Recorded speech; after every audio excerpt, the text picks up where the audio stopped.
on est samedi. Normalement, je filme pas trop le samedi, mais j'ai reçu 2 colis. Donc j'ai reçu un colis de plantes que j'ai filmé pour ma chaîne plantes, car j'ai une chaîne plantes si vous l'ignorez, et bref, j'ai reçu des plantes et de la sphaigne et plein de trucs, donc je suis trop contente. Et j'ai reçu un autre colis qui va plus vous intéresser, parce que c'est un bouquin. Bouquin que j'attends depuis 15 jours, donc je suis hyper contente de l'avoir. Je vous montre ça. Alors, je l'ai commandé sur le site interdit, le site maudit, le site tout ce que vous voulez. Oui, pourquoi? Parce qu'à l'origine, je l'ai commandé dans une... donc il était déjà difficile à trouver. Je l'ai commandé dans une librairie, exprès pour voilà, donner de l'argent à une librairie.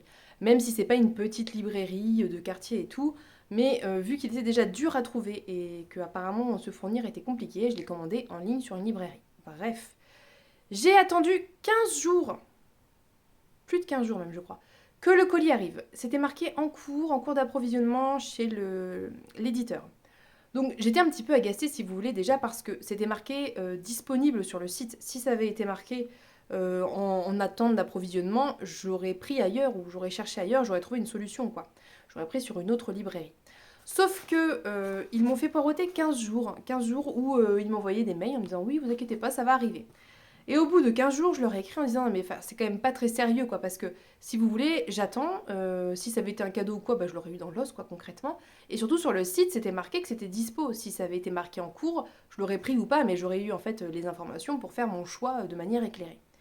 Et là, sur ce, ils me répondent ah bah en fait non, on annule ce livre. Désolé. Oups, désolé quoi.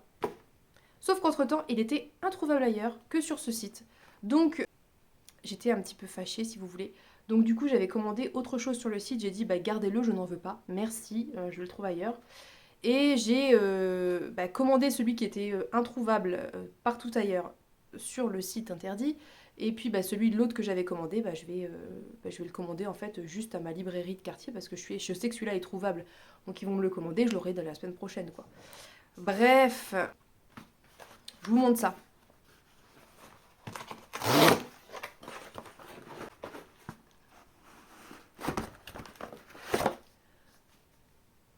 Je vous le montre à l'envers. Non. Alors, pourquoi? Pourquoi?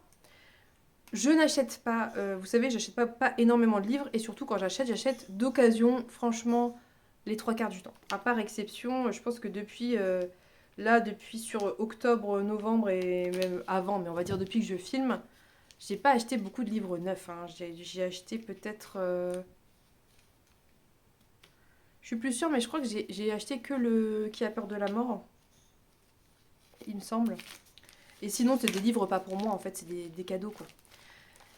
Donc j'achète beaucoup d'occasions pour plein de raisons, parce que d'un point de vue économique, c'est quand même plus avantageux, parce que d'un point de vue écologique, c'est pas trop mal.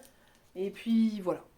Sauf que celui-ci, franchement, ça a été, comment on peut dire, c'est une sorte de coup de cœur en avance, si vous voulez. Je suis quasiment sûre, quasiment, que je vais adorer.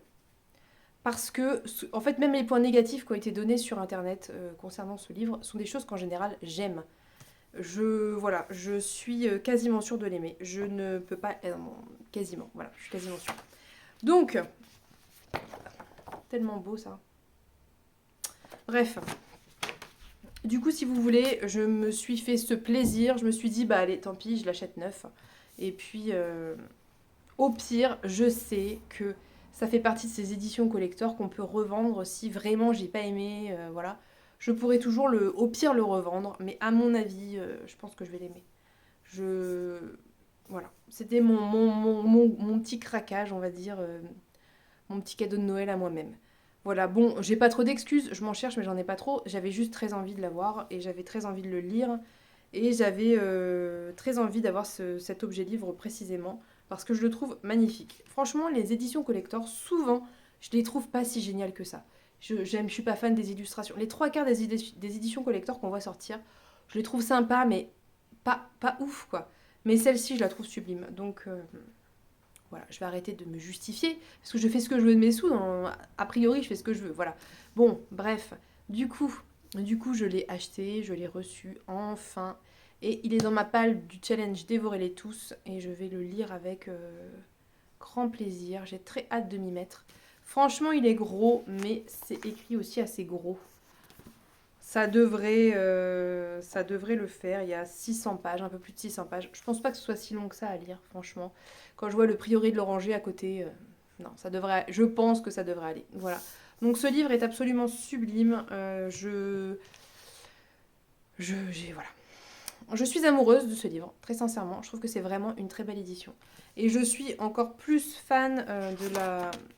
Déjà, la jaquette est de qualité. C'est rare d'avoir une jaquette qui est un petit peu solide, quoi, qui n'est pas toute fine. Et donc, en fait, il y a cette jaquette-là et il y a cette jaquette-là. Et moi, c'est cette jaquette-là que j'aime. Donc, je vais la retourner comme un gant et je vais mettre cette jaquette-là que je trouve magnifique. Voilà. Donc sur ce, je vais vous laisser parce que c'est l'heure d'aller se promener. Hein. Il fait beau, il y a du soleil, faut en profiter. Donc je pense qu'on va aller se promener. J'ai des livres à ramener en médiathèque, ça sera l'occasion. Et puis je vous filmerai peut-être des petits plans en extérieur et je vous tiens au courant de mes lectures. Parce que depuis que j'ai terminé... qu'est-ce que j'ai terminé? J'ai terminé Le Chant d'Achille. Ah bah si, j'ai lu Anaïs Nin, mais je vous en reparlerai plus tard parce que là, j'ai pas trop le temps. Hop, j'ai retourné la jaquette en même temps. Regardez-moi cette beauté.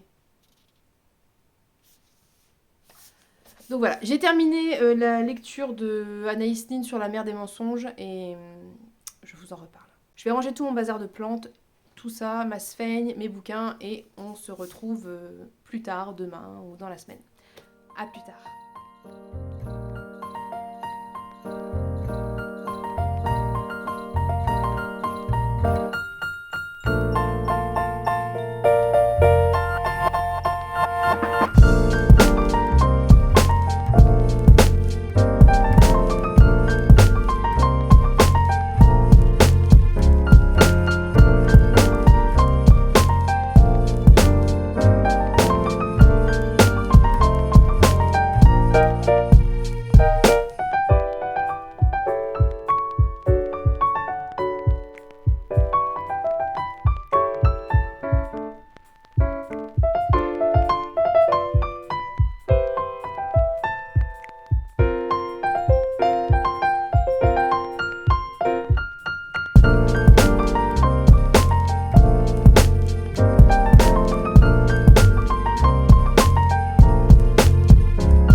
Alors aujourd'hui c'est lundi, j'en profite parce que j'ai un peu de calme et que maintenant je sais que le mardi je ne peux pas.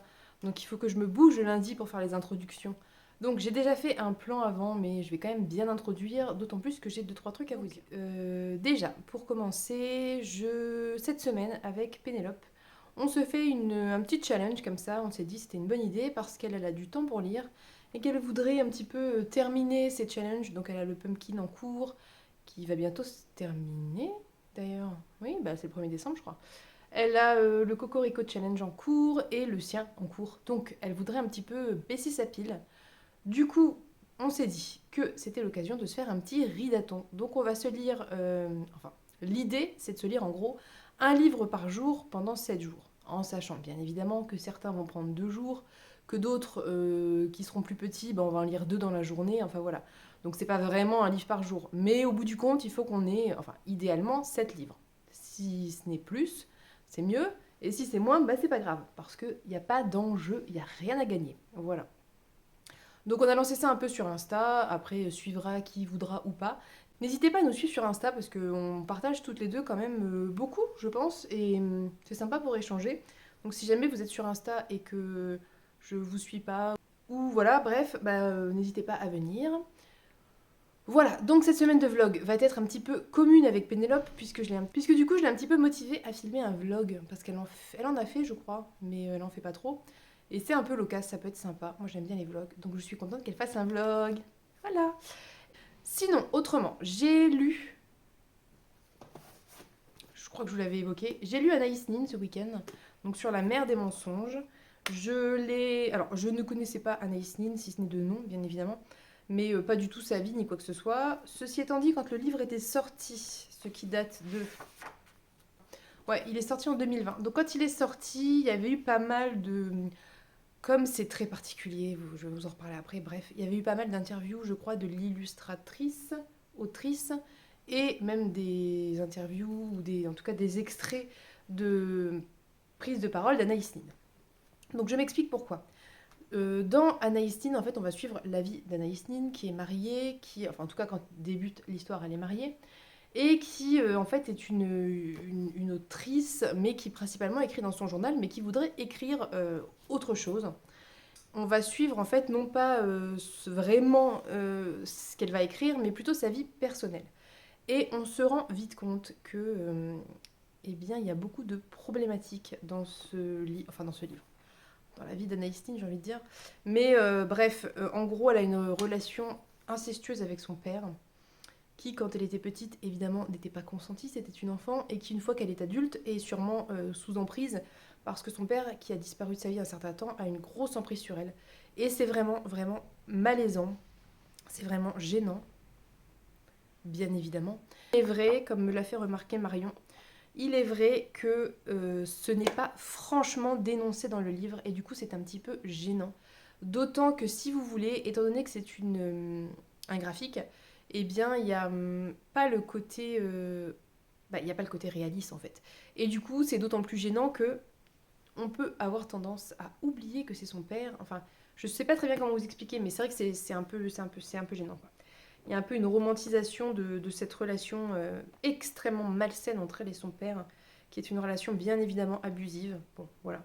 Et ensuite, on suit en fait Anaïs Nin, qui a un rapport avec les hommes un petit peu particulier, parce que elle-même le dit, il me semble, elle ne sait pas dire non, et elle est... autant elle aime vraiment son mari, et il y a un lien très fort entre eux, autant elle ne s'épanouit pas d'un point de vue sexuel dans leur relation, et elle va multiplier les aventures, et en même temps, elle ne sait pas dire non, et même quand elle n'a plus envie, elle ne sait pas trop faire cesser ça. Enfin, elle a un rapport un peu particulier aux hommes. Ce qui, quelque part, est très logique, puisque son père voilà, a fait des choses enfin voilà, a profité d'elle quand elle était enfant, et que c'est une personne extrêmement toxique et criminelle. Bref. Donc, c'est une lecture très particulière. Évidemment, du coup, il y a des trigger warnings assez importants sur tout ce qui va être relations abusives, relations toxiques, inceste, pédocriminalité, etc. Et il y a pas mal de scènes, bien qu'elles soient très joliment faites, de sexe. Donc, si vous êtes mal à l'aise avec ça, ou si ça vous trigger, ne le lisez pas. Mais je pense que si ça vous trigger, vous êtes déjà au courant, parce que c'est pas un secret, cette relation incestueuse avec son père. Voilà, je vais pas beaucoup plus en parler, parce que je n'ai pas tellement les clés, vu que je ne me suis pas tellement renseignée, à vrai dire. Je l'ai un peu pris tel quel, et voilà. Ceci dit, si je dois rajouter un point et qui fait que j'ai quand même apprécié ma lecture, c'est que le dessin, l'illustration est sublimissime. C'est incroyable. La beauté de ce trait de crayon. Donc j'imagine que c'est l'utilisation des crayons, vous savez, qui ont plusieurs mines... qui ont plusieurs couleurs dans la mine, mais regardez ce premier plan. Moi, c'est tout ce que j'aime. Hein. Je trouve ça magnifique, vraiment magnifique. Et il y a les scènes un petit peu explicites, on va dire, sont de manière générale assez poétiques également. C'est pas cru non plus, quoi. Bref, voilà. Donc j'ai trouvé que c'était d'un point de vue illustration, et d'un point de vue graphique, et d'un point de vue purement esthétique, sublimissime. J'adorais découvrir d'autres graphiques de Léonie Bischoff, parce que en fait, enfin, son dessin, son illustration, c'est exactement tout ce que j'aime. Voilà. Donc j'aimerais bien découvrir autre chose. Après, pour l'histoire, eh bien, on sait que la vie d'Anaïs Nin est quand même particulière, que c'est pas forcément facile à lire, et voilà, donc à vous de voir. Même la couverture est magnifique. Voilà, donc je vais pas... étant donné que je ne sais pas de quoi souffre réellement, enfin, j'ai cru comprendre qu'elle était névrosée, c'est un petit peu évoqué qu'elle avait des névroses. C'est un petit peu évoqué dans le graphique, mais vu que je n'en sais pas plus et que je me suis pas renseignée, je vais éviter de dire des bêtises. Ensuite, j'ai lu Mon stress sur Nectory, je vous mets la couverture ici. C'est en fait un recueil de nouvelles écrites par des hommes et des femmes autour de femmes qui sont mon stress, je pense qu'on peut dire ça comme ça. En fait, j'aurais aimé prendre le temps de me poser pour en parler plus longuement, mais mais dans l'ensemble, c'était pas une lecture incroyable. C'est-à-dire que je comprends l'idée de base qui est de montrer ce que ça fait quand, à force de pousser les femmes à bout, elles pètent un câble, entre guillemets. Donc ça, c'est l'idée de base. Mais déjà, premièrement, la première nouvelle, qui est franchement très talentueusement écrite, qui va traiter d'une femme, d'ailleurs ça vous met dans l'ambiance, hein, qui aime être enceinte et qui est enceinte tous les ans. Et, euh, et bref, on parle de comment elle fait pour tomber enceinte, de ce qui se passe pendant sa grossesse, des descriptions de sa grossesse, son accouchement et ce qui se passe ensuite pour le bébé. Bref, c'est très horrifique. Toutes sont très horrifiques, sont assez violentes dans l'ensemble. Mais par exemple, cette nouvelle qui parle de grossesse est écrite par un homme. Alors bon, si j'ai bien suivi, je me suis pas tellement renseignée, un petit peu, mais pas énormément. Moi, dans l'idée me plaît, si vous voulez. Montrer ce que ça peut faire quand les femmes sont poussées à bout par la société. Et voilà, il y a une vraie idée de base. Mais je comprends pas pourquoi des hommes ont écrit ça, en fait. Enfin, je veux dire, ça aurait été bien de laisser la parole aux concernés, peut-être, tout simplement. Alors, il y a quelques femmes qui ont écrit quelques nouvelles, mais bon, dans l'ensemble, j'aurais préféré que ça soit que des femmes qui s'expriment sur ce sujet, parce que encore une fois, on fait de l'appropriation de parole puisque on donne la parole à des hommes sur un sujet typiquement qui ne concerne que les femmes et que seules les femmes peuvent a priori comprendre. Donc bon, ça m'a un petit peu saoulée. Il y avait quelques nouvelles qui étaient sympas, en tout cas bien écrites, qui avaient un intérêt littéraire, un intérêt, voilà, il y avait un véritable intérêt. Il y en avait une par exemple où la jeune femme se retrouvait bloquée, je ne sais plus trop où, dans un désert états-unien, et en fait où il y avait beaucoup de personnes, je crois, d'origine mexicaine, et elle est commencé à être un petit peu possédée, on va dire, par un esprit, je ne sais pas les noms en tout cas de la, j'allais dire religion, est-ce que c'est une religion, mais de la culture mexicaine, et un esprit, je crois, d'une femme, une espèce de déesse, quoi. Et il se passait des choses, c'était pas mal intéressant, ça, c'était plutôt bien fait. Il y avait une autre femme, une autre histoire où une femme était travaillait dans une entreprise. Elle était évidemment pas considérée, maltraitée, etc. par les hommes de l'entreprise. À force, avec le temps, elle n'était qu'à la photocopieuse et a bichonné sa photocopieuse, qui n'était pas à elle, mais bon, bref. Pour la pousser à bout, les hommes se sont amusés, les hommes de l'entreprise se sont amusés à l'abîmer, la détruire, je crois. Et donc, elle a pété un câble, elle a tué tout le monde. Voilà. Là, il y avait une véritable réflexion derrière, je pense, parce que justement, les policiers qui arrivaient étaient choqués par ce qu'ils voyaient, par le carnage qu'ils voyaient, et se disaient mais comment une femme, enfin, c'est pas possible qu'une femme ait fait ça. Enfin, il y avait une vraie réflexion sur ça, sur la violence, il y avait des passages qui étaient, voilà, mais c'était vraiment les premières nouvelles. Après, il y a un gros moment où il y a des nouvelles où j'ai rien compris. Alors, je sais pas si c'est moi ou pas, mais ou alors si c'est purement horrifique, pourquoi pas, mais bon, sinon pas trop quoi, avec des séquestrations, de la torture, bon admettons, je veux dire, admettons, mais en tout cas moi j'ai pas saisi l'intérêt derrière, peut-être qu'il n'y en avait pas, peut-être que c'était juste de l'horrifique, et puis je crois que la dernière était bien, mais vous voyez ça m'a même pas marqué. Bon bref, dans l'ensemble mon stress, c'était pas une lecture incroyable, il y avait quelques nouvelles qui sortaient un peu du lot, il y avait quelques trucs sympas, mais le fait qu'on ait donné la parole à des hommes sur un sujet qui se voulait à l'origine pour les femmes, bof. Et puis, ouais, il y avait quand même des trucs qui étaient pas. Enfin, en tout cas, moi, j'ai pas saisi, ça a pas marché avec moi. Voilà, donc du coup, je voulais un petit peu plus en parler, un peu mieux, reprendre les nouvelles une à une, mais un peu flemme, parce que bah, finalement, si ça m'avait plu, je l'aurais fait. Mais ça casse pas trois pattes à un canard, je trouve. Donc, ou alors, si j'ai raté quelque chose, dites-le moi, c'est possible, hein. Il est tout à fait possible que j'ai raté quelque chose. Vu que j'ai lu sur Nextory, je l'ai lu le soir, dans mon lit, il se peut que j'étais fatiguée et que j'ai pas pigé l'intérêt du truc, quoi. Bref, c'est tout pour ça. Ensuite, je suis sur trois lectures en ce moment. Je vais vous montrer ça tout de suite. Désolée pour la luminosité, c'est pas top, hein. Je fais ce que je peux. J'ai pas d'éclairage pro de ouf. Donc là, il pleut, il fait gris. Donc moi, je suis cireuse avec un éclairage qui fait que c'est à peu près correct, mais pas ouf. Donc voilà, désolée. Voilà, peut-être qu'un jour j'aurai un super spot, mais là pour le moment, c'est pas le cas. Bref, donc du coup, en plus j'ai mis du rouge à lèvres foncé, ce qui n'amène évidemment, ça a été le jour parfait pour filmer avec du marron sur les lèvres, avec cette luminosité. Bon, c'est pas grave, je suis dans le thème. Donc, j'ai attaqué avec Pénélope en lecture commune, Capitale du Sud, Le sang de la cité, tome 1, de Guillaume Chamanadjan. On en est à plus que la moitié. Voilà, hein, vous voyez.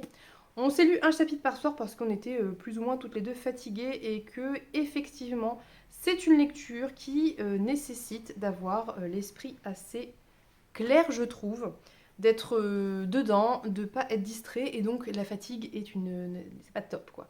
Les chapitres sont longs en plus, ils font en général 40-50 pages ou pas loin.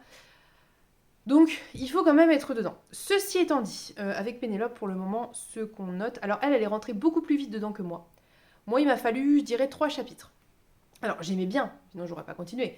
Mais j'étais pas autant à fond. Ceci étant dit, arrivé au 3e chapitre, j'ai commencé à vraiment être...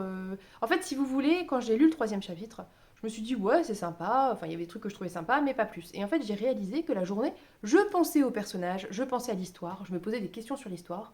Et ça me hantait un peu. Du coup, je me suis dit, bah, en fait, c'est tous les signes d'une bonne lecture. Et il est fort probable que, en fait, j'étais juste un peu trop fatiguée pour complètement me plonger dedans, ce qui est un petit peu dommage. Mais à partir du chapitre 4, je trouve que vraiment, il y a une accélération. Et en même temps, vous me direz, c'est pas dommage, vu qu'on arrive à la moitié. Mais en fait, c'est très intéressant parce que c'est un univers que je n'avais jamais trop vu en fantasy, je trouve.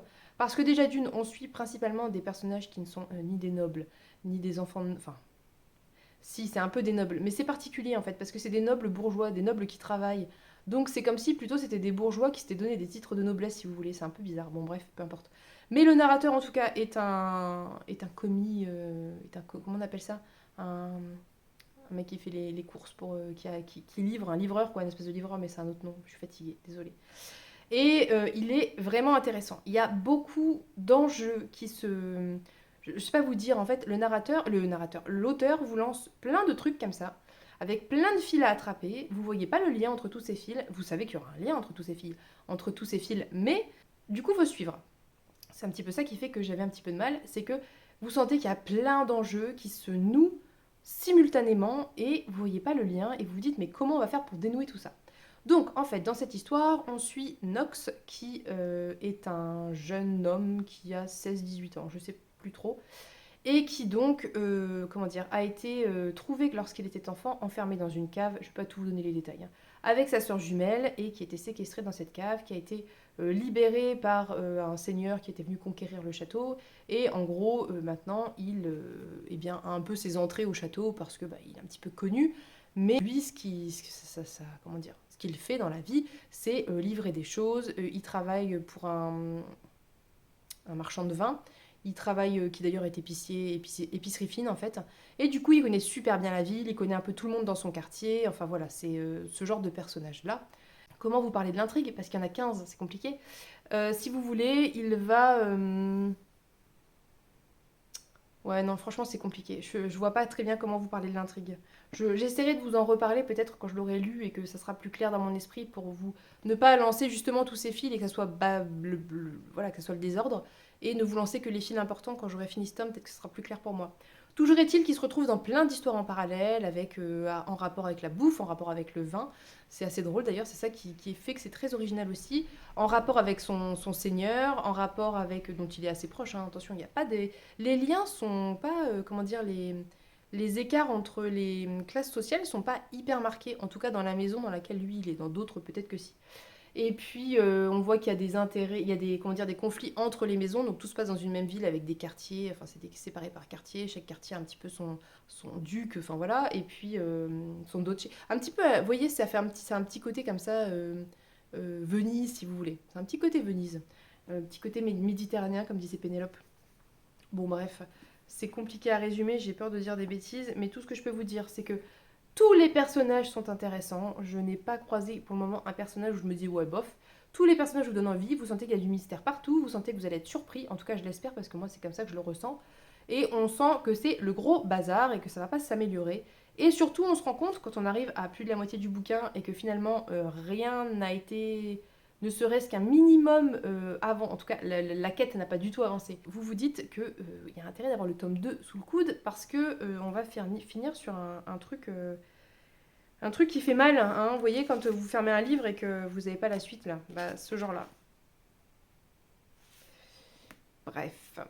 Donc, c'est plutôt une bonne lecture. Maintenant, je suis à fond dedans. Hier, j'aurais bien continué. Mais Pénélope était pas hyper... avait pas l'esprit à ça parce qu'elle était fatiguée, tout simplement. Et puis, je me suis dit que, effectivement, moi, j'étais aussi un petit peu fatiguée, que c'était peut-être pas raisonnable, qu'il vaut mieux être dedans. Donc, on continuera ce soir. On se lira peut-être 1 ou 2 chapitres ce soir. Mais finalement, ça va aller assez vite puisqu'on est au chapitre 6 et il y a 10 chapitres. Donc même en lisant un par soir, cette semaine il sera fini et on pourra le valider pour notre ridaton. Bref, voilà pour Capitale du Sud. Je vous en reparlerai mieux parce que là j'ai fait ce que j'ai dit que je voulais pas faire, c'est-à-dire balancer des trucs qui vont pas être clairs. Mais c'est pas grave, au moins ça fait un petit point lecture. Ensuite, j'ai attaqué cette pavasse, beauté, tout ce que vous voulez. J'ai enlevé la jaquette. Donc, La vie invisible d'Adi Larue, autrement appelée Larue, à l'américaine. Et j'en suis à la page 270, donc j'ai lu. J'ai lu tout ça, hein, je l'ai reçu samedi, on est lundi, c'est pas trop mal. Et franchement, je suis sincèrement bluffée par les qualités d'écrivaine de l'autrice. C'est vraiment assez impressionnant. Si vous voulez, c'est l'histoire d'Adeline Larue, qui est originaire de France, de Sarthe, et qui vit au XVIIIe siècle, 1710, quelque chose comme ça.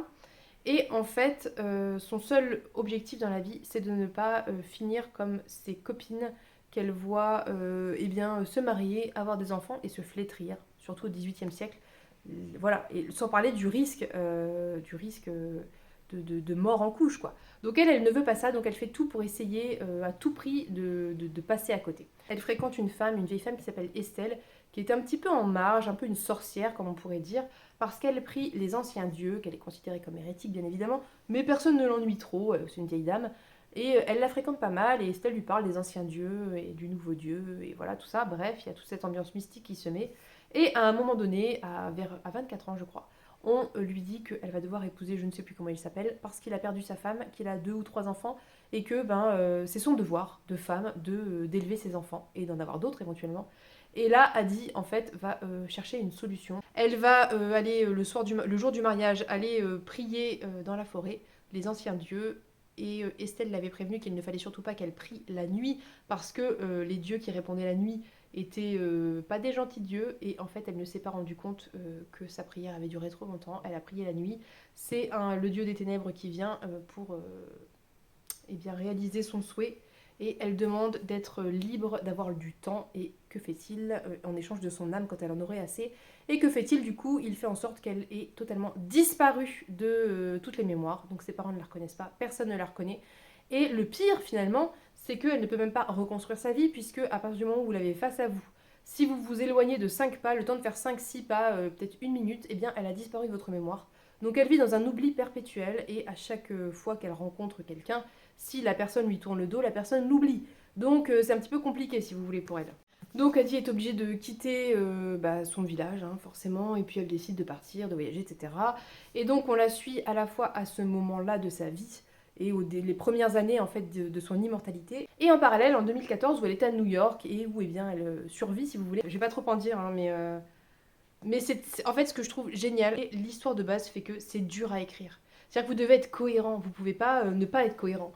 Pour être cohérent, ça demande, je pense, un effort intellectuel assez fort, puisque il faut bien que ce personnage eh bien, survive, et même si elle est immortelle et qu'a priori elle ne peut pas mourir de faim ou de froid, mais même quoi, il faut qu'il y ait... vous voyez, je veux dire, vous pouvez tisser aucun lien avec aucun autre personnage. Tous les liens qu'elle tisse, à un moment elle a une relation avec une femme, tous les matins elle recommence cette relation à zéro. Si vous voulez, elle se réveille à côté de Sam, Sam ouvre les yeux et fait «Ah mince, elle l'a oublié quoi».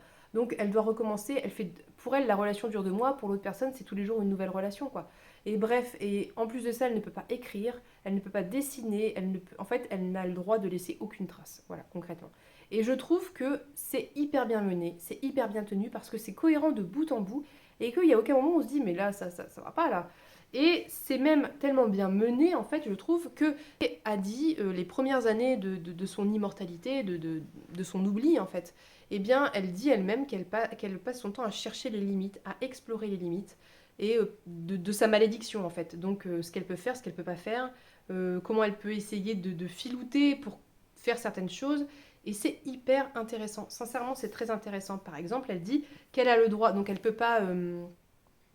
qu'est-ce que c'était? Elle peut pas casser un objet, par exemple, mais elle peut voler. Parce qu'en fait, le principe même du vol, c'est faire disparaître un objet et on ne sait pas si c'est bien fait, on ne sait pas qui a volé. Donc ça, elle peut voler, mais elle peut pas casser un objet. Enfin voilà, c'est très particulier. Mais c'est fou, hein, c'est hyper bien pensé. Je veux dire, sincèrement, c'est hyper bien pensé.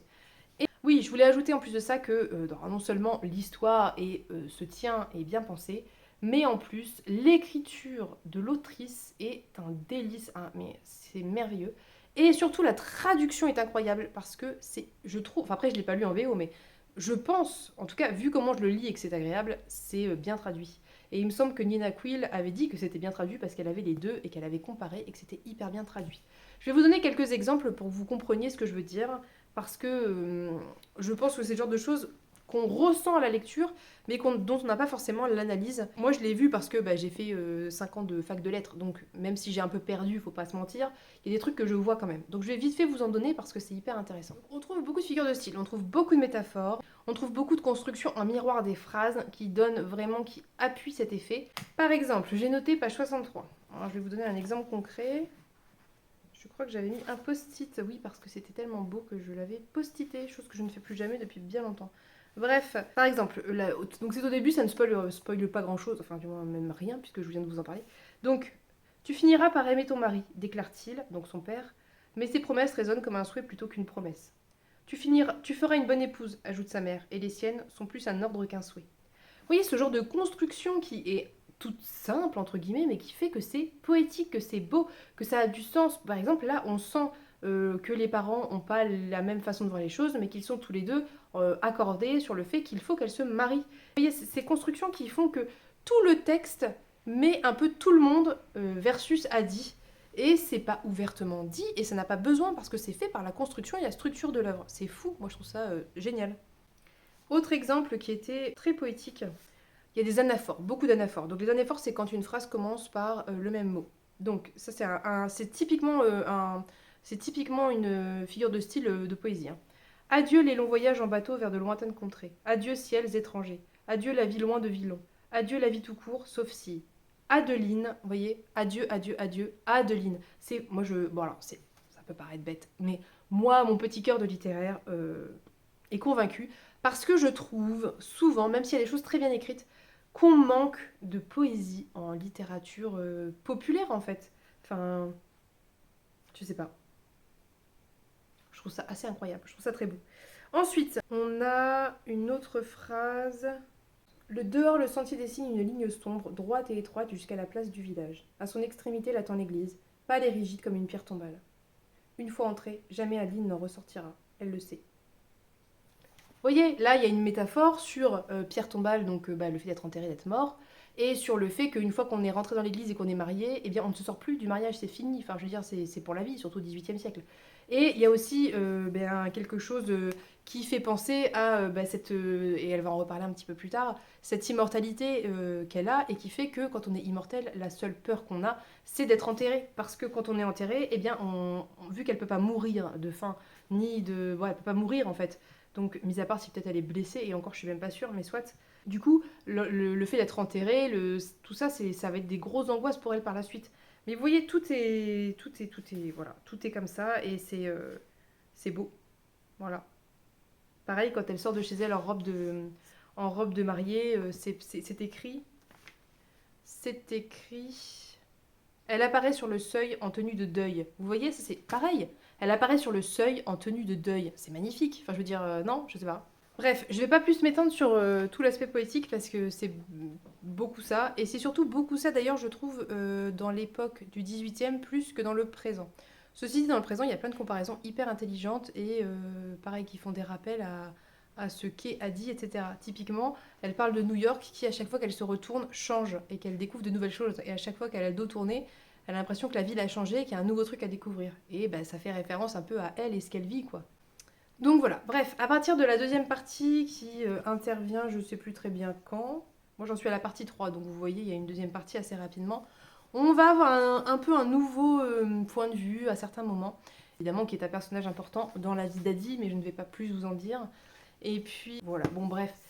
Franchement, je veux pas trop vous en dire sur l'histoire parce que moi je l'ai un peu attaqué sans trop en savoir. Je savais qu'il y avait une histoire de malédiction, j'avais un petit peu entendu parler de cette histoire de Dieu, de malédiction, évidemment un petit peu entendu parler du fait qu'elle avait disparu des mémoires. Mais par exemple, je savais pas que c'était. Je pensais que c'était sur une journée en fait, qu'elle avait 24 heures à chaque fois et que c'était la nuit que ça se. Comment dire, ça se réinitialisait. Et en fait, non, c'est vraiment dès qu'elle disparaît de la vue de quelqu'un, dans les instants qui suivent, eh bien, elle disparaît aussi de sa mémoire. Donc je vais continuer ça, je vais le finir cette semaine à mon avis, même si demain, en général, le mardi pour lire, j'ai moins de temps et je lis un petit peu moins, mais bon, il va y passer dans la semaine hein, concrètement, vu qu'en 2 jours, j'ai lu plus d'un tiers. Voilà. Et surtout, c'est une lecture hyper addictive. Au-delà du fait que le bouquin est sublime, c'est une lecture hyper addictive. Donc je vous avais dit que je pensais que j'allais l'aimer et on est bien parti sur ça. Après, je comprends les critiques qui ont été faites. Effectivement, on n'est pas sur de l'action à fond. On est beaucoup, je vous dis, hein, poétique, c'est parfois très contemplatif, ça prend son temps, c'est lent. Mais en fait, ça correspond totalement à ce que vit Adi. Adi est éternelle. Adi, elle a 300 ans en 2014. Donc si vous voulez, bah, on peut pas. Enfin, il faut que le style d'écriture suive ça. Enfin, elle a quand même vécu tellement de choses, il s'est passé tellement de choses que pour elle, elle a une vision du temps qui est très très différente de quelqu'un de normal et de celle qu'elle avait quand elle n'était pas maudite. Donc l'écriture en fait respecte ça et fait que c'est cohérent. Si tout se déroulait en 3 secondes et demie, quelle serait la cohérence de la chose après avoir passé 300 ans à errer sur Terre et à survivre, même si survivre n'est pas exactement le bon terme, mais voilà. Donc moi ça me dérange pas. Je suis pas forcément hyper. J'ai pas forcément besoin de beaucoup d'action et de beaucoup d'explosions et de boum et de machin. J'aime aussi beaucoup les écritures qui prennent leur temps, qui sont contemplatives, qui sont poétiques. Et je trouve qu'ici c'est très bien fait.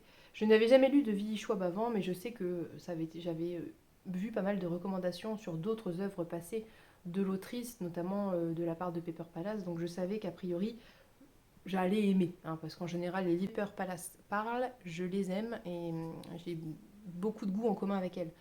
Donc, j'étais pas inquiète quant au fait d'aimer, et c'est pour ça que je me le suis pris en belle édition.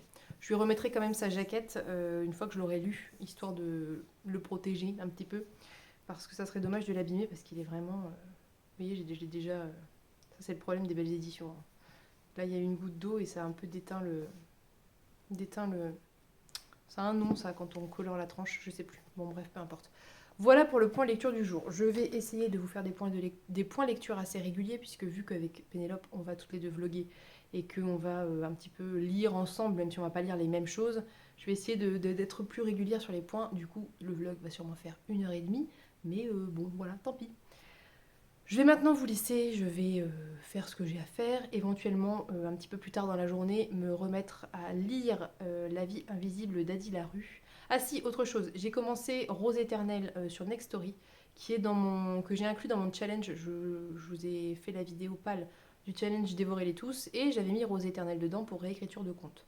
Tout ce que je peux vous dire à l'heure actuelle où j'en suis pas très très loin, c'est que c'est un premier roman, si je ne me trompe pas, et ça se sent que c'est un premier roman, et peut-être un premier roman de jeunesse dans le sens où l'autrice, quand elle a écrit, était jeune. Ça souffre un petit peu des défauts de premier roman et de ces écritures un petit peu jeunes. C'est que je trouve qu'il y a... Comment vous dire ça? En fait, beaucoup de termes. Vous savez, c'est quand on veut utiliser beaucoup de synonymes pour, voilà, pour enrichir son roman, ce que je peux comprendre. Mais du coup, ça fait des choses qui sonnent pas bien à l'oreille, quoi. Typiquement, ses yeux se paraient de paillettes d'or, vous voyez, ce genre de choses. Et moi, ça heurte un petit peu ma lecture. Donc sur le fond, je peux pas vous dire parce que j'en suis au début. Peut-être que le fond va être incroyable, même si pour le moment, on est très très proche du conte de base de, je sais plus comment s'appelle l'autrice, je vous remettrai son nom là, parce que je l'ai lu il y a quelques années. On est très proche du conte de base. Mais en termes d'écriture, pour le moment, j'ai un petit peu de mal. Et surtout, après, il souffre aussi de la comparaison parce que je lis Capitale du Sud, je lis La vie invisible d'Adi Larue et j'enchaîne avec ça le soir. Et du coup, c'est vrai que ça souffre de la comparaison. Après, je veux pas voilà, être méchante avec le roman. Je verrai bien à la longue comment ça se passe. Et puis, même si c'est vrai que j'ai quand même un petit peu des exigences en termes d'écriture, si le fond est vraiment génial, je pense que c'est possible de passer au-dessus de ces petits défauts. C'est des petits défauts, c'est des petites choses, vous voyez, mais ces petits défauts qui font que c'est vrai que ça a tendance un peu à casser ma lecture, un peu à m'arrêter et à me sortir de l'histoire, quoi. J'y reviendrai quand je l'aurai avancé, voire terminé. Je pense aussi le terminer cette semaine, j'aimerais bien. Voilà, donc je vous en reparlerai aussi. Sur ce, je vous laisse pour de vrai. On se dit à plus tard. Ok, donc finalement, on se retrouve un petit peu plus tôt que prévu. Oui, la sieste est finie du coup. Parce que j'ai un petit colis à ouvrir. Donc, je vous avais déjà dit ce que j'allais recevoir. C'est pas une surprise, mais...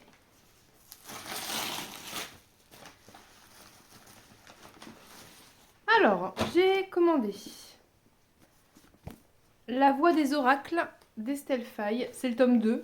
J'ai pas le tome 1, je n'ai pas lu le tome 1, mais il était à 2 euros, il était en très bon état, et comme je sais que j'aurais envie à un moment ou à un autre de lire la Voix des Oracles, je me suis dit, bah, autant en profiter, faire qu'un envoi, les frais de port sont les mêmes, il est à 2 euros, il est vraiment en excellent état, donc bah, je l'ai pris du coup, et maintenant il ne reste plus qu'à trouver le tome 1.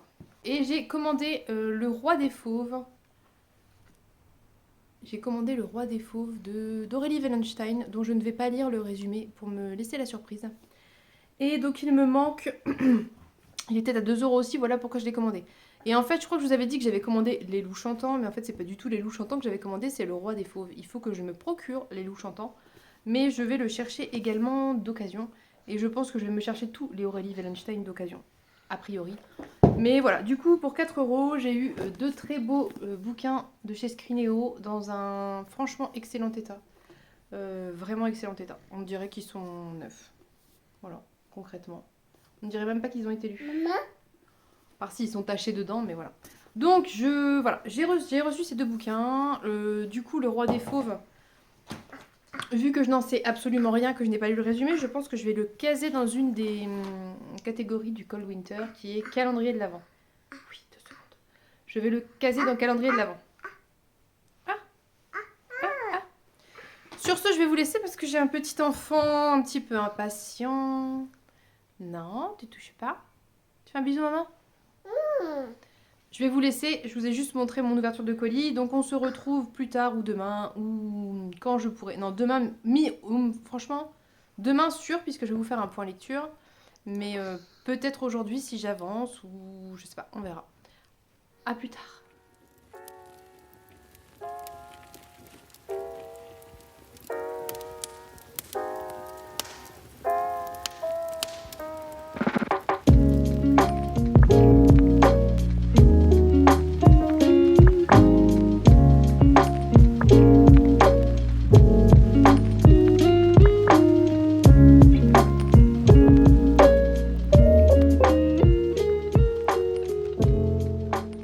Alors on se fait un point, on est mardi, c'est l'après-midi. J'ai fait tout ce que j'avais à faire aujourd'hui, donc j'en profite pour faire un point. Je pense pas en refaire aujourd'hui. Mais je voulais quand même vous dire et vous tenir au courant, c'est un peu le but du défi Ridaton. Je n'ai rien terminé hier, j'ai avancé Capitale du Sud, il reste 2 chapitres, donc je pense qu'on finira ce soir. J'aimerais bien le ramener demain. Et puis j'ai avancé Rose éternelle, voilà. J'ai pas du tout repris la lecture d'Adi Larou parce que hier j'étais claquée. J'avais mal à la tête, j'étais fatiguée, j'avais des trucs à faire, donc j'étais pas concentrée pour lire et puis j'avais des trucs à faire en fait. Donc voilà où on en est. Bon, ça craint que la semaine où on part en ridaton, je sois pas en forme, mais ce que je vais faire aujourd'hui, c'est que déjà je vais lire l'atelier des sorciers, je pense, pour les ramener demain, ou en ramener au moins un demain, le tome 4 peut-être. Je pense, terminer Capitale du Sud ce soir, donc ça rattrapera hier où j'ai rien fini. Et puis voilà. Donc demain c'est mercredi, qui dit mercredi dit médiathèque, qui dit médiathèque dit ramener des livres et éventuellement en prendre de nouveaux. Donc je pense emprunter minuscules 3 et 4, comme ça je vais pouvoir valider au moins un livre du challenge Dévorez-les tous.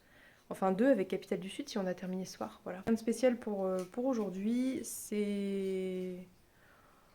Voilà, je suis fatiguée en fait. Mais bon, bref, là j'ai un peu de temps pour me poser pour lire avant d'aller chercher le numéro 1 à l'école. Donc je vais mettre à profit ce temps pour lire et on verra demain. Je vous filmerai sûrement, demain, de toute façon je vais filmer un point déjà. Et puis je vous filmerai sûrement ce que j'ai emprunté. On se dit à plus tard, à demain, voilà.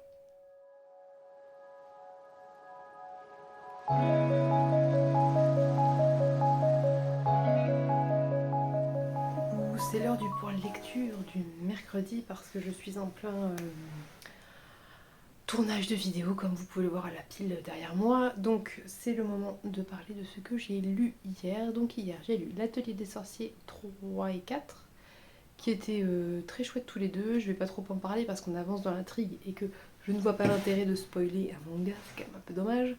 Mais en tout cas c'est toujours aussi bien, même si j'ai mieux aimé le 1 et le 2. Je trouve que là, je sais pas, c'était un peu moins magique on va dire. Mais bon, je pense que c'est parce qu'il y a une espèce l'intrigue se pose quand même petit à petit. J'ai déjà emprunté le 5, donc voilà.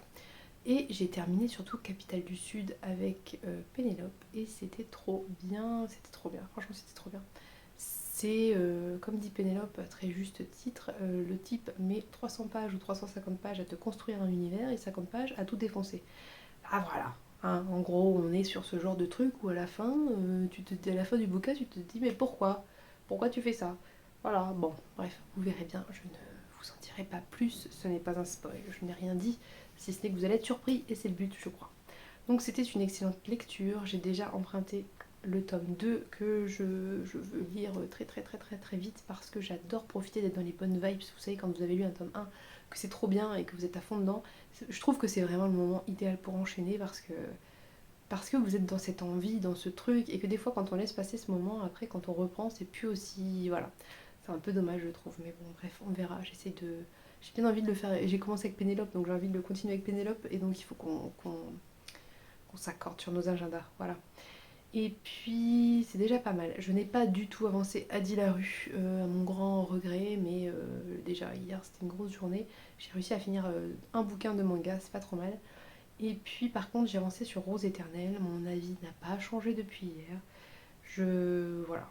Je continue parce que je me dis que si tous ces avis disent que c'est génial, c'est que l'histoire à un moment donné va décoller en fait. Et j'espère que ça sera le cas. Parce que pour le moment, moi j'ai. Voilà. Voilà. En fait, je veux pas dire des trucs pas gentils parce que c'est pas le but en fait d'être méchant. Enfin, je veux dire. Voilà, c'est juste que moi j'accroche pas en fait. Je pense que c'est moi qui n'accroche pas.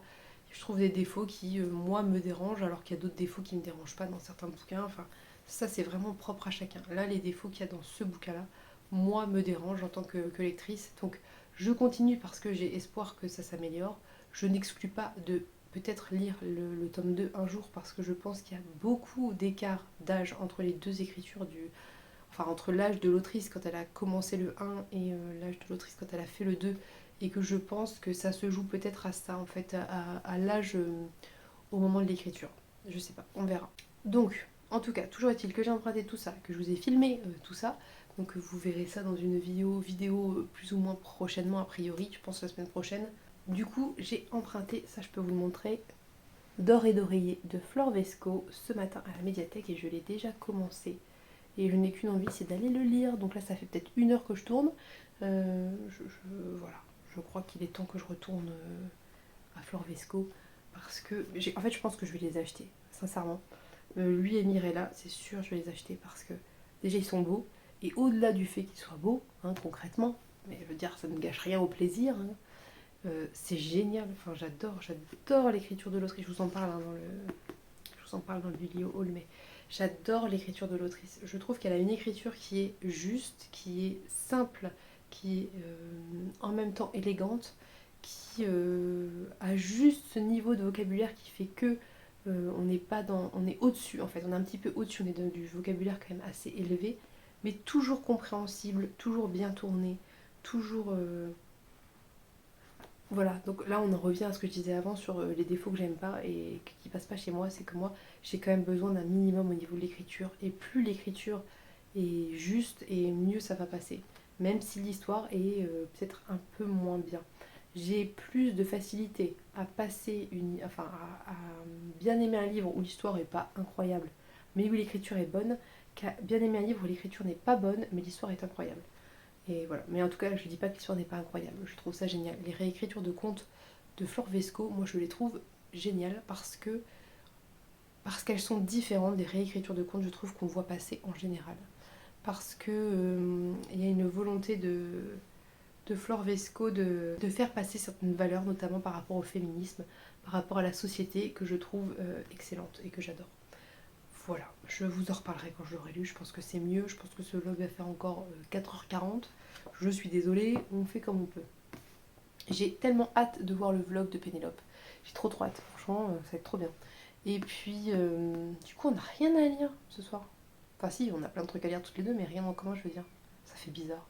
J'envisage sérieusement, je rigole pas, d'acheter un agenda dédié aux lectures communes, et notamment aux lectures communes avec Pénélope. Parce que là, on en est à prévoir sur janvier quand même.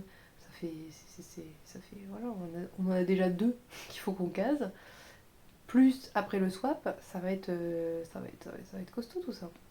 Voilà, bon bref, en même temps c'est trop bien, les lectures communes c'est vraiment génial. J'en fais une la semaine prochaine avec Marion, ça va être trop cool, j'ai trop hâte parce que j'adore ça, j'adore pouvoir échanger. Vous savez, c'est vraiment ce truc de... C'est dur des fois de garder sur soi quand on lit un truc génial et qu'on a envie de dire quoi, mais t'as vu, mais c'est pas possible, et que vous avez personne avec qui en parler et que vous devez vous le garder pour vous et c'est trop triste. Voilà, j'adore les lectures communes, je suis contente. Donc voilà, ce matin je suis allée à la médiathèque, oui bah oui forcément on le voit, je suis allée en librairie, je n'ai rien acheté. J'y suis allée en me disant, si Les Loups Chantants y est, en grand format, je le prends. Voilà, c'est le dessin, il m'a dit prends-le. S'il y est pas, j'attends, je l'achète pas tout de suite. Il y était pas. J'étais mi-déçue, mi-contente, je sais pas trop vous dire.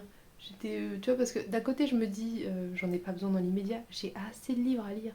À quoi bon acheter un livre maintenant, je veux dire, qui n'est pas une rareté ou que je retrouverai dans un mois, quoi. À quoi bon l'acheter pour qu'il traîne sur mes étagères alors que je vais pas le lire tout de suite. Mais en même temps, vous savez, c'est ce truc là où vous avez envie vous avez la peur de pas l'avoir, la peur de manquer. C'est vraiment très... C'est un truc dont j'étais vraiment sortie ces dernières années, très très bien sortie. Et là, j'ai remis un peu un pied dedans. Mais je gère ça avec la médiathèque où j'emprunte tout, tout, tout. Même si je sais que je peux pas les lire dans... Voilà, je les emprunte. Voilà. Donc, désolée pour les autres. Hein. C'est le meilleur moyen de gérer mon budget à l'heure actuelle. C'est d'emprunter à la médiathèque plein de livres que je peux pas lire tous en même temps. Mais bon. Du coup, j'ai regardé qu'en neuf, finalement, pour moi, j'ai acheté que 2 livres, je crois, hein, le mois dernier. Il me semble, hein. J'en ai acheté que 2 le mois dernier et un ce mois-ci. Et tout le reste, c'est de l'occasion. Donc bon, ça va, finalement. Après, il y a des trucs, je les achète et je me dis, mais il faut pas faire ça, parce que je sais que je suis pas sûre de les aimer, je suis pas sûre de les relire, donc au final, qu'est-ce que je vais en faire? Je vais les donner, ou... Enfin, après, c'est bien... Moi, je suis pour la seconde main avec les livres, je suis vraiment pour donner plein de vie aux livres. Je trouve ça rien de plus triste.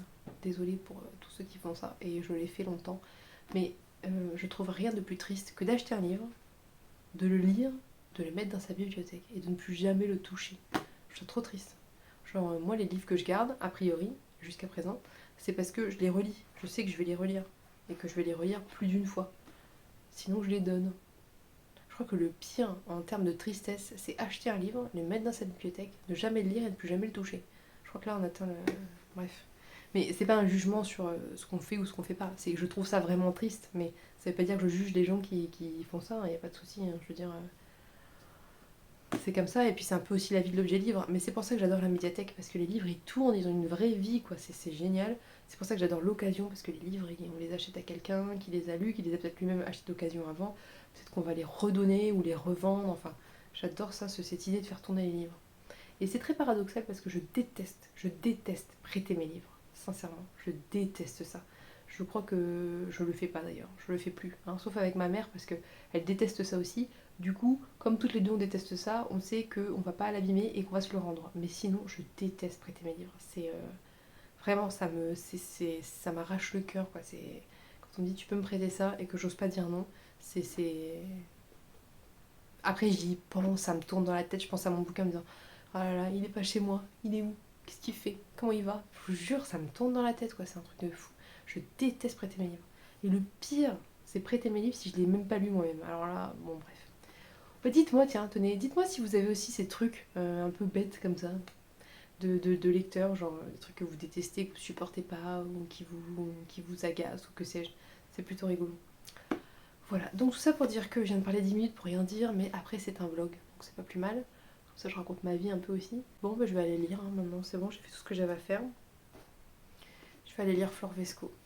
Et puis je vous ferai un point Flore Vesco.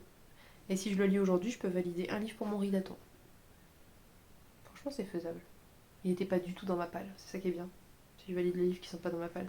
Faut que je dise Journal d'un Assassins aussi. Franchement, je peux lire les deux aujourd'hui. Mais du coup, j'avancerai pas à 10 la rue. Qu'est-ce que je fais? Bon, je sais pas. Je vous dirai ça quand ce sera fait. Voilà. Allez, à plus tard.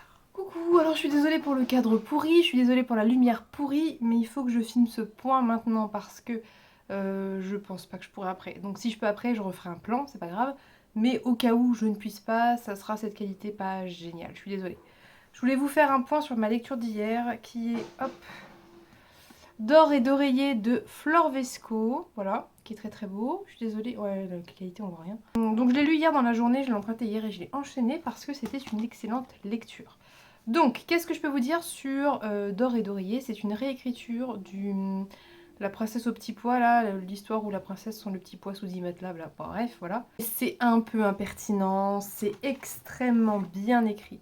C'est avec beaucoup d'ironie, beaucoup de cynisme autour de l'amour, autour des clichés comme ça de princesse, autour par exemple comment dire, au début on suit, en fait c'est ça qui est génial aussi, c'est qu'au début on suit une famille de bourgeois je crois, assez aisée avec 3 filles et donc on s'attend à suivre l'histoire de ces 3 filles et en fait, voilà bref, c'est vraiment cette capacité à vous mener par le bout du nez mais d'une manière tellement bien faite, une structure tellement rigoureuse et tellement... euh, qui ne laisse pas de place au hasard et qui vous emmène là où elle veut, mais d'une manière qui fait que vous vous sentez pas berné.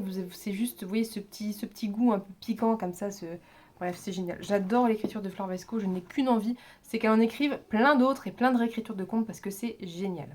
Il y a un vrai décalage entre l'héroïne attendue, parce qu'on s'attend à ce que ce soit une des 3 sœurs, qui sont des clichés d'héroïne de princesse, avec la première qui est très, comment on peut dire, maniérée, etc. La deuxième qui est un petit peu maladroite, la troisième qui est la petite fleur fragile, enfin. Et puis au final, l'héroïne, rien à voir. Enfin, c'est génial, moi je trouve ça génial. Je vous dis ça, ça ne spoil rien, ça arrive assez rapidement quand même. Et puis, c'est pas tant que ça soit quelqu'un d'autre qui est génial, c'est la manière dont c'est fait, et c'est ça qu'il faut découvrir, quoi.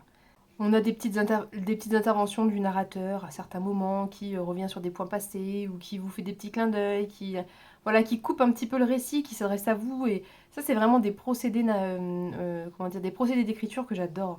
J'adore quand on est surpris par une petite pointe d'ironie, par un narrateur qui, pendant 2 phrases, vient s'interposer entre vous et le récit dans lequel vous êtes. J'adore ça. On a une tirade très intéressante sur les statuts sociaux et sur comment dire, le, le fait d'être une femme dans cette société, parce qu'à un moment, l'héroïne, en fait, parle avec le jeune homme de l'histoire et il lui dit, bah, je sais plus à propos de quoi, mais vous devriez vous amuser de cette situation, ou je sais plus laquelle. Et elle lui dit, bah, c'est facile à dire quand on est un homme et qu'on est riche, mais quand on est pauvre, et ben, on n'a pas le loisir de s'amuser, et quand on est une femme et qu'on fait ce que vous faites, et ben, on est traité voilà, de tous les noms. Bref, c'est hyper intelligent, c'est vraiment... je peux pas... En fait, ça serait génial à travailler en classe avec des préados, mais quand même grands, parce que à la fois il y a tout le côté réécriture de conte qui est hyper intéressant, ça permet de travailler le conte original et cette réécriture. Il y a tous les procédés d'écriture qui sont très bien faits, très intéressants. Il y a tous les aspects féministes, tous les aspects engagés qui sont hyper bien faits, qui sont hyper intéressants et qui sont à mettre dans la tête des enfants pour que ça soit naturel et normal de penser de cette façon, de demander le consentement, d'être respectueux, de ne pas traiter les femmes de tous les noms parce qu'elles font des choses que les garçons font, mais qu'elles, elles n'ont pas le droit de faire, quoi. Vous voyez, tout en fait dans ce livre est intéressant à étudier et moi j'ai envie de mettre tout ce qu'il y a là-dedans en intégralité dans la tête des préados pour qu'ils soient nourris de ce genre d'écriture qui est à la fois magnifique, à la fois impertinente, à la fois bien écrite, à la fois féministe, à la fois... bref, voilà, c'est génial. J'adore Flore Vesco. On a un petit aspect fantastique, un petit aspect horrifique, un petit peu comme chez Mirella, mais différent cette fois. On a des personnages qui sont surprenants, on a plus de sexualité, de sensualité. Mais c'est fait d'une façon qui est tellement douce, tellement poétique que ça peut se comprendre comme ne pas se comprendre en fait finalement. Et c'est très libéré en même temps parce que voilà, on est centré sur le plaisir féminin en fait cette fois. Et c'est assez génial sur la découverte du corps, sur la sensualité. C'est des problématiques très préadolescentes, vraiment des débuts d'adolescence quoi. C'est hyper intéressant, c'est ce genre de choses qu'on a envie que les ados découvrent quand ils découvrent les relations sensuelles avec d'autres jeunes de leur âge, quoi. C'est du respect, voilà, c'est ces belles choses, en fait. Et en même temps, sans occulter l'aspect évidemment important, qui est l'aspect plaisir, parce que euh, on n'est pas là pour écrire une romance stupide, un peu cucu. Non, non, c'est pas ça, c'est la vraie vie, en fait. Et c'est génial, c'est génialement fait. Autre aspect qui est hyper intéressant, au-delà du plaisir féminin qui est bien traité, c'est qu'on est dans un livre où cette fois-ci c'est à la femme de sauver l'homme, et c'est assez génial encore une fois parce que ça n'a pas besoin de dire je suis féministe pour l'être, et c'est ça qui est bon en fait. Et on a plutôt une bagarre cette fois-ci entre la femme, oui, la femme, l'amoureuse de l'homme et la mère de l'homme plutôt qu'entre le père et le jeune homme quoi. Ça change complètement, oui, ça renverse complètement ces trucs habituels qu'on voit, ça renverse complètement les codes habituels, et en même temps c'est bien fait, bref. Je pourrais encenser Flore Vesco, je pense, très longtemps. Je ne vais pas plus en parler, j'espère de tout cœur qu'elle va encore longtemps continuer à nous enrichir de son écriture, de ses idées, de ses récits, de tout ça. J'ai l'impression de découvrir, alors c'est peut-être moi qui y débarque, hein, c'est possible, tellement d'autrices françaises géniales en ce moment, je suis vraiment heureuse, je suis ravie. Je vais me les acheter, les Flore Vesco, pour sûr, parce que j'ai très envie qu'ils soient accessibles à mes enfants quand ils seront plus âgés, certes, mais de les avoir et de savoir qu'ils sont là, éventuellement de les relire, et puis de pouvoir leur lire, ou pas leur lire, mais leur mettre entre les mains plus tard dans quelques années, quoi. Voilà. Donc, excellente lecture, gros coup de cœur, vraiment gros coup de cœur. Pour le reste, je n'ai pas avancé, je n'ai pas lu, parce que je fais du montage en ce moment. Sur ce, je vais vous laisser parce que, en fait, j'ai plus de place. Ça y est, là, on est full, c'est saturé. Je vais essayer de faire de la place pour pouvoir faire du montage. Ah oui, parce que je vous disais que j'avais pas lu hier, parce qu'hier j'ai fait du montage, parce que j'étais occupée, j'étais au téléphone avec mon frère, etc. Et donc j'ai pas plus lu, alors que j'avais très envie d'avancer certaines choses, mais c'est pas grave, hein, peu importe. Je vais lire ce soir Journal d'un Assassin, ce sera fait. Je pourrai valider ce livre, et puis ensuite le ramener, parce que c'est vrai que là j'ai plein de livres à ramener, il faudrait peut-être que je me bouge. Et je vais enchaîner sur Adi Larue, je pense, plus lire ce week-end, voilà. Donc bref, je vous laisse. On se dit du coup à demain pour un petit point lecture. Alors on se retrouve vendredi en fin de journée, d'où la lumière pourrie, comme en ce moment. De toute façon, clairement, quand il pleut et que c'est l'hiver, c'est la misère la lumière. Bref, c'est pas grave, on va faire avec parce que de toute façon, il faut que je clôture à un moment. J'ai terminé Journal d'un Assassin de Martha Wells, qui était une très bonne lecture. Alors, très honnêtement, je pense que l'histoire en elle-même, si la même histoire avait été faite sans les personnages, en tout cas sans ces personnages précis, j'aurais peut-être beaucoup moins accroché. Là, je trouve qu'il y a un aspect inclusif extrêmement intéressant. Les personnages humains sont très bienveillants, Bref, j'aime beaucoup les personnages, j'aime beaucoup le narrateur et le personnage principal. En fait, si vous voulez, c'est l'histoire donc de cet Assassin qui est un... Comment ça s'appelle? Il y a un terme. IL n'est ni femme ni homme, parce que IL n'a pas besoin de sexe et d'être genré. Et IL, en fait, est, si vous voulez, comme un objet, en tout cas à l'origine. En fait, en gros, vous payez une entreprise qui vous fournit du matériel pour des explorations. Et dedans, vous avez comment ça s'appelle? Donc il y a un sec unit dedans, qui est donc ce type de personnage, et que le nôtre de personnage, qui s'appelle lui-même Assassins, a réussi à pirater son système de manière à être un peu indépendant par rapport à ça, à choisir ses mises à jour, à être capable d'avoir sa propre volonté, et elle est constituée d'une partie humaine, biologique, et d'une partie qui va être robotique en fait. Et bref, donc on va suivre ce personnage qui est parti en exploration avec des humains, et puis ça part un peu en cacahuète, et puis donc il cherche à comprendre pourquoi. Et les humains qui sont avec lui, eh bien, se rendent compte qu'il n'est pas tout à fait ce qu'il prétend être et ce qu'il est censé être. Et du coup, ce qu'elle prétend être et ce qu'elle est censée être. Et il y a une espèce de relation qui se noue et qui est très intéressante parce que IL est un peu intriguée par les humains et leur façon de faire, tout en étant un peu agacé et gêné par le regard que les autres portent sur lui, parce qu'ils sont un peu embêtés, ils n'arrivent pas à définir dans quelle mesure il est humain, dans quelle mesure c'est un robot. Et en même temps, du coup, les autres ne le considèrent pas comme un objet et essaient de l'intégrer un peu au groupe. Enfin bref, moi c'est plutôt cet aspect-là qui m'intéresse en fait, l'aspect est plutôt humain. Et voilà, sinon l'histoire est intrigante, je crois qu'il y a 4 volumes, donc je verrai pour continuer. Parce que ça se lit vite, que c'est quand même intéressant, et puis maintenant que j'ai commencé, j'ai envie de savoir, voilà. Donc, du coup, je termine ça, c'est une bonne lecture. C'est pas un coup de cœur, mais c'est une bonne lecture. Et je valide des Pokémon que je ne vais pas mettre ici parce que ça va être trop compliqué, mais que je vais mettre sur Insta si jamais ça vous intéresse. Et je vais enchaîner, je pense, avec un format court encore parce que j'aimerais bien. En fait, j'ai pas réussi à le lire hier, j'avais mal à la tête, c'était pas top. Donc j'ai terminé aujourd'hui et j'aimerais bien m'en faire un court ce soir. Donc soit je m'enchaîne des mangas, soit je lis les Sœurs Carmine parce que je pense que les Sœurs Carmine ça peut se lire assez vite.